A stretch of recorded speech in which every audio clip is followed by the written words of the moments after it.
expulsions. We put a lot of focus on that. And what we're seeing with the most recent data is that suspensions are actually down a little bit. It's still pretty high, but it went from 5.6 to 4.7% most recently, from 12 to 16. And only Mississippi resisted that trend. We won't go into that as to why that's happening. They also fell for students of color, particularly for Hispanic students. But there's still a real disparate impact, despite the fact that they fell. Black students are twice as likely to be suspended, and students with disabilities are still twice as likely to be suspended. So most recently, speaking of policy, in December of last year, Betsy DeVos, everybody knows who she is? I saw that eye roll. The Secretary of Education for President Trump rescinded the guidance that the Obama administration had issued so that students of color couldn't be punished more harshly, or to make districts think about, the disciplinary process.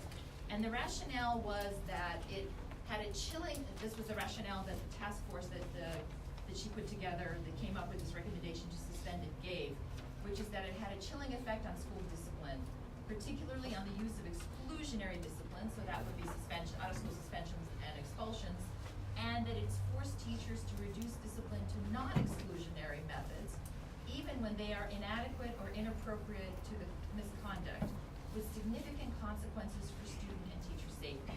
And they actually argued that the shooting in Parkland was a result of this reduction in this guidance that the Obama administration had issued, that there's no data to support that whatsoever, but that this loosening, this focus on not suspending kids had somehow made for a dangerous environment that precipitated young men in Parkland coming back with a gun.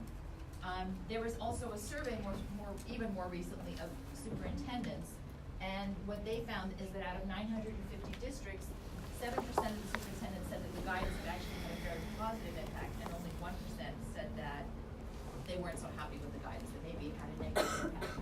So we'll see. Districts have discretion. They can continue to try to reduce suspensions and expulsions. The federal government's not saying you can't. They're just taking the threat away if you don't.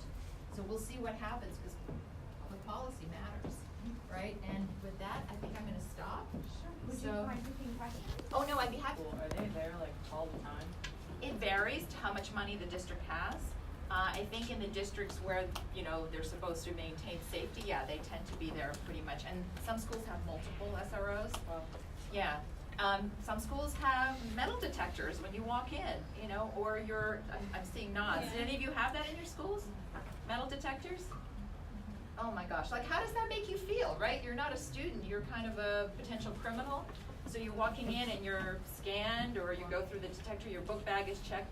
All of this is flowing out of what we talked about at the beginning about, the crime spike in the 80s, 90s, largely around the crack epidemic. There was also a big cohort of young people, which tends to increase crime just by age, more likely to do stuff at certain ages. But yeah, we're still seeing that kind of defensive action, and a lot of police officers in some schools. And some of them are great, they're very friendly, they're really there to support. But if you put a lot of police officers in schools, not everyone is going to be, especially if they're not trained, not everybody's going to be like that. Did I answer your question? Yeah. There was a hand over here, yeah. Why is the data from 2011 to 2023 recent for us? The federal government doesn't update this that regularly, and so some data, I had some earlier stats that were more new, but they weren't from the USDOE, and so it varies. I tried to pull the most current statistics, but some of it's not available more currently. Yeah, and I have the sources in the bottom, so I'll send it to Professor Crowley, and you can, if you want to read more about it. Yes, sir. Has the average student succeed at Ooh, great question. Wow, I'm impressed you know about the Every Student Succeed Act. So, No Child Left Behind, remember I talked about the high stakes testing? So No Child Left Behind was a reauthorization of legislation that actually came out in the 1960s, which was intended to give more resources to high poverty schools. The whole thing with testing, that was kind of an add-on that President Bush, the second President Bush, put into the legislation. And in 2 years ago, it was reauthorized. It's still under the Obama administration. It was the very last few months of the Obama administration. It took them a really long time to reauthorize it because they couldn't come to agreement about what they should do about testing. So they have made it a little bit better. So it's not as draconian.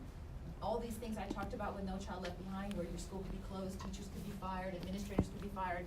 You don't have all that related to test scores. They've left it up to the states. So each state has discretion to decide what to do with schools that don't have high test scores. By the way, schools that don't have high test scores, I don't know if you know this already, there was a great piece in the, there's no chalk, right? Yeah, there's stuff. Somewhere? Oh, here we go. Yeah. There was a great piece in the New York Times a few years ago that broke out SAT scored by age cohort, not age, by income, family income.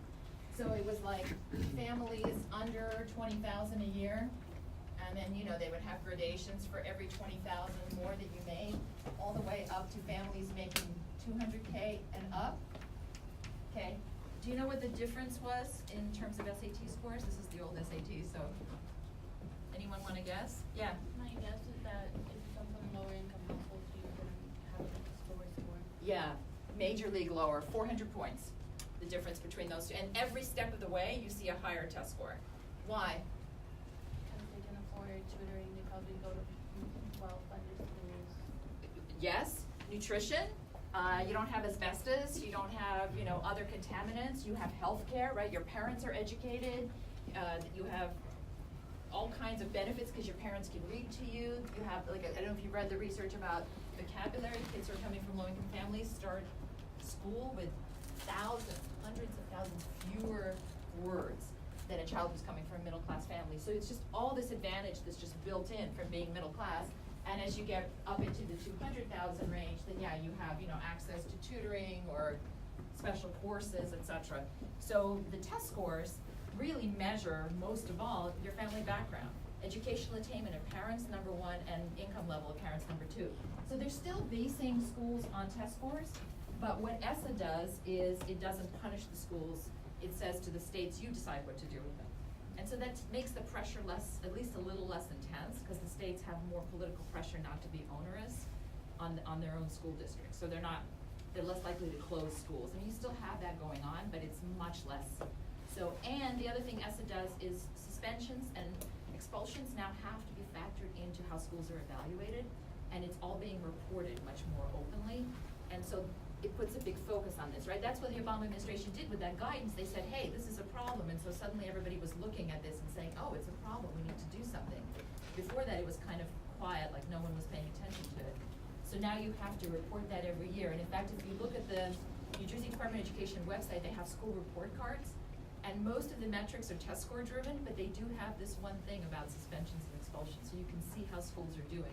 It's actually shocking how high the suspension rates are in some districts. I didn't include that because there's only, you know, so many hours, but like Atlantic City, I don't know if anyone's from Atlantic City schools, shocking suspension rates, like 30, 40%.